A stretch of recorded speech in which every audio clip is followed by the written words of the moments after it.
Hello students, welcome back to our channel Excellence Beyond Books, the place where you gain knowledge beyond books. And today we will be starting a chapter 2, that is Principles of Management of Business Studies. तो अगर आपको chapter 2 की बहुत ही अच्छी तरीके से understanding चाहिए और साथ साथ में अगर आपको उसकी लर्निंग भी चाहिए ना, तो इट इज़ माई रिक्वेस्ट कि आप इस वीडियो को भले ही 1.5 स्पीड में देख सकते हैं, लेकिन आप इस वीडियो को पूरा का पूरा देखें। भले ही अगर वीडियो का लंबा है तो आप इस वीडियो को पूरा देखें और साथ साथ में रिवाइज करने का ट्राई करें। And I am for sure, it's my surety कि बाद में जब आप खुद से पढ़ने बैठेंगे ना, आपको पूरी चीज़ें वापस से खुद से लर्न करने की नीड नहीं पड़ेगी।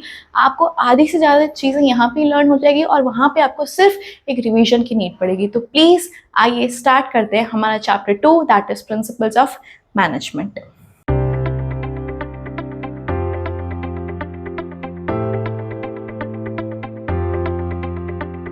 देखिए, प्रिंसिपल्स ऑफ मैनेजमेंट के लिए ना सबसे पहले हमको ना प्रिंसिपल्स पढ़ना होगा। प्रिंसिपल्स क्या है? हमने स्टार्टिंग में सुना हुआ है कि प्रिंसिपल है, लेकिन प्रिंसिपल है क्या? देखिए, प्रिंसिपल्स ना हमेशा राइटिंग में होते हैं। तो मैं बोल सकती हूँ कि प्रिंसिपल्स आर द स्टेटमेंट्स, वो स्टेटमेंट्स जो एकदम सच होते हैं, विच आर फंडामेंटली ट्रुथ, जो एकदम सच होते हैं, विच आर फंडामेंटली ट्रुथ। किसके बारे में? किसी एक पुरानी एक्टिविटी के बारे में। एक्टिविटी मतलब किसी एक फिनोमिनन के बारे में, जो चीज़ ऑलरेडी हो चुकी है, और वो चीज़ ऑलरेडी हो चुकी है ना, तो चीज़ें तो बहुत सारी है, लेकिन वो एक्टिविटीज़ जिसने कुछ ना कुछ मैनेजमेंट के ऊपर कुछ ना कुछ कॉज दिया है, तो कुछ ना कुछ उसका इफेक्ट हुआ है। मतलब क्या कि उसका कुछ ना कुछ मैनेजमेंट पे असर है। इसके लिए हम उन प्रिंसिपल्स को आज पढ़ रहे हैं। तो principles are the statements which are fundamentally truth about some phenomenon based on cause and effect relationship. क्या? Based on cause and effect relationship. तो हमने प्रिंसिपल्स पढ़ा, अब हम आगे बढ़ते हैं, that is management principles. Management principles क्या होते हैं? मैनेजमेंट प्रिंसिपल्स ना सिर्फ 1, 2, 3 नहीं है, ऑलमोस्ट हर एक चीज को कवर अप कर लेता है। हर एक चीज को कवर अप करने का मतलब उसका स्कोप बहुत बड़ा है, मतलब कि बहुत ब्रॉड है। तो management principles are broad and general guidelines based on decision making and behaviour of the managers. जो किसके लिए है? मैनेजर्स के बिहेवियर के ऊपर, और उस बिहेवियर के अकॉर्डिंग वो किस तरीके से अपने डिसीजन बनाता है उसके ऊपर। तो please repeat after me, management principles are the broad and general guidelines for the behaviour and decision making of the managers. तो हमने ये पढ़ लिया। तो अब हम थोड़ा थ्योरी में आते हैं, that is what are the characteristics of management. Characteristics of management हमने ना चीज पढ़ी हुई है पहले, फर्स्ट चैप्टर में नई चीज पढ़ी थी, नया वर्ड पढ़ा था, परवेसिव। तो management is a pervasive function, मतलब it is a universal function. मतलब management is used everywhere in all the types of organisation, either the organization is big or small, profit or non-profitable, public or private, it doesn't matter. Management हर एक जगह पे use आता है, management हर एक phase में यूज आता है। हर किसी बिजनेस ऑर्गेनाइजेशन को सक्सेसफुल होने के लिए मैनेजमेंट प्रिंसिपल्स को फॉलो करना पड़ता है। फिर उसके बाद ना हमने सेकेंड चैप्टर में एक नया वर्ड पढ़ा, दैट इज जनरल गाइडलाइंस। क्या? जनरल गाइडलाइंस मतलब क्या? हमारे पास ना एक गाइडलाइन प्रोवाइड हुई होती है जिससे हम चीज़ों को कर सकते हैं, जिससे हम हमारे मैनेजमेंट को स्मूथ कर सकते हैं, जिससे हमारे फंक्शनिंग को स्मूथ कर सकते हैं। अब गाइडलाइंस मतलब गाइडलाइंस, आप मान लीजिए कि आप लोगों ने कभी ट्रेजर हंट खेला होगा। तो ट्रेजर हंट में क्या होता है? आपके पास ना आपके हिंट्स दिए हुए होते हैं कि ये चीज़ है, इस अकॉर्डिंग आपको करना है, लेकिन आपको एग्जैक्टली आंसर नहीं दिए होता है। मतलब कि गाइडलाइंस क्या है? गाइडलाइंस सिर्फ एक तरीके का एक रास्ता है जो आपको गिवन होता है, लेकिन आपको एक रेडीमेड सॉल्यूशन आपको गिवन नहीं होता। मतलब कि जनरल गाइडलाइंस में आपको क्या? आपको सिर्फ गाइडलाइंस गिवन होती है, लेकिन उसका एक सॉल्यूशन आपको ही निकालना पड़ता है। फिर हमने एक और चीज पढ़ी हुई फर्स्ट चैप्टर में, that is management practice and experimentation. तो management is based on practice and experimentation. किस तरीके से? देखिए, मैनेजमेंट में सिर्फ ऐसा नहीं कि जो चीज़ हमको दी हुई है सिर्फ वही चीज़ एप्लीकेबल होगी, लेकिन उसके अलावा साथ में क्या होगा कि हमको ना कंटिन्यू हमको उसके बारे में हमको प्रैक्टिस करनी पड़ेगी। प्रैक्टिस क्या? हमको उस चीज़ के बारे में हमको रिसर्च करने पड़ेंगे, हमको एक्सपेरिमेंट्स करने पड़ेंगे, और उसी से ही हमारी मैनेजमेंट स्किल्स इंप्रूव होगी। अगर हमें एक बहुत ही अच्छा मैनेजर बनना है तो क्या होगी? वो एक प्रॉपर एक एक्सपेरिमेंट्स के थ्रू, वो प्रॉपर प्रैक्टिस के थ्रू ही होगी। अब मतलब कि ये चीज़ें ना ओवरनाइट नहीं हो सकती है। मतलब कि कोई ऐसा नहीं कि आप बस एक दिन में आपने मैनेजमेंट सीख लिया, आपने वो चैप्टर पढ़ लिया, मतलब मैनेजमेंट खत्म। नहीं, मैनेजमेंट ओवरनाइट नहीं आ सकता है, फटाफट से नहीं आ सकता। Of course it depends on your skills, लेकिन आपको मैनेजमेंट में प्रॉपर करने में आपको टाइम लगेगा। It is a little time consuming concept, it differs from person to person. तो देखिए चेंजेस से ना हमको एक और वर्ड ध्यान आता है जो कि होता है फ्लेक्सिबिलिटी। फ्लेक्सिबिलिटी मतलब हमारे पास ना बहुत सारे एक्सटर्नल फैक्टर्स होते हैं, जैसे environmental factors, technical factors, political factors. ये सब चेंजेस होने की वजह से हमको मैनेजमेंट में चेंज करना पड़ता है। मतलब मैनेजमेंट प्रिंसिपल्स ना रिजिड नहीं होते हैं, लेकिन मैनेजमेंट प्रिंसिपल्स क्या चेंजेस हो सकते हैं according to the situations. Time के साथ हम हमारे मैनेजमेंट प्रिंसिपल्स को, उसको करने के तरीके को भी हम डेफिनेटली चेंज कर सकते हैं। अब देखिए फ्लेक्सिबिलिटी मतलब चेंज कर सकते हैं। चेंज हम किसके लिए करेंगे? हम लोगों के लिए करेंगे। तो फिफ्थ पॉइंट होता है उन्हीं लोगों का बिहेवियर। तो fifth point is mainly behaviour. क्या?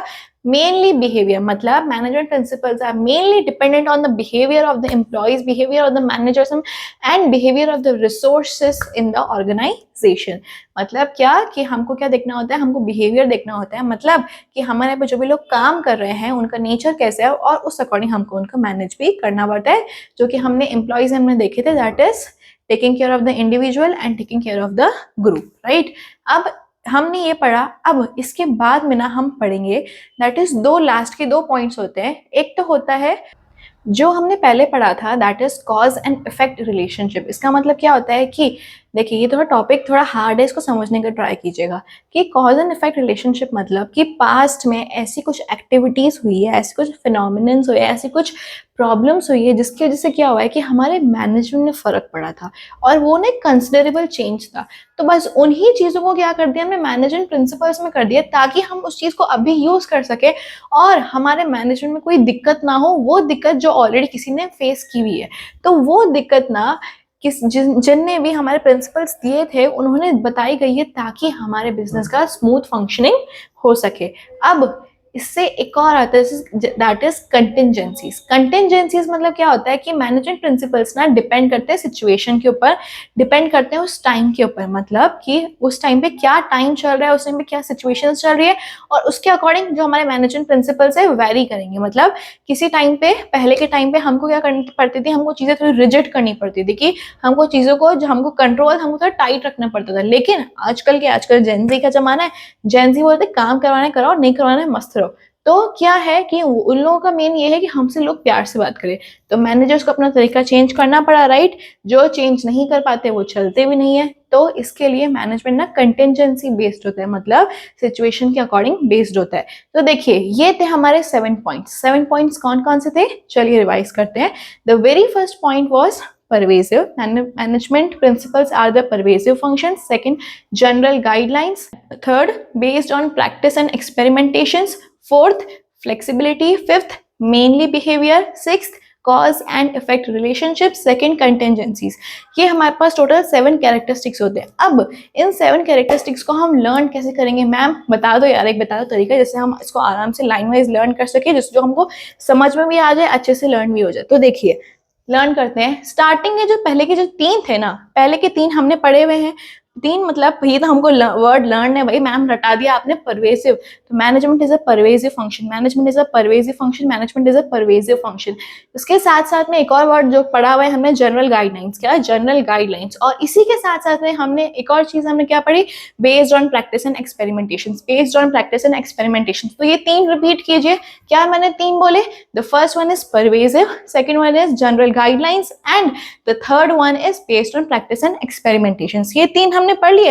अब एक्सपेरिमेंटेशन मतलब चेंज, चेंज चेंज चेंज मतलब फ्लेक्सिबिलिटी, चेंज मतलब flexibility. The fourth point is flexibility, fourth point is flexibility, fourth point is flexibility, fourth point is flexibility. Flexibility कहाँ पे? Human के behaviour में, mainly behaviour. Fifth point is mainly behaviour, fifth point is mainly behaviour, fifth point is mainly behaviour. Your fifth point is mainly behaviour.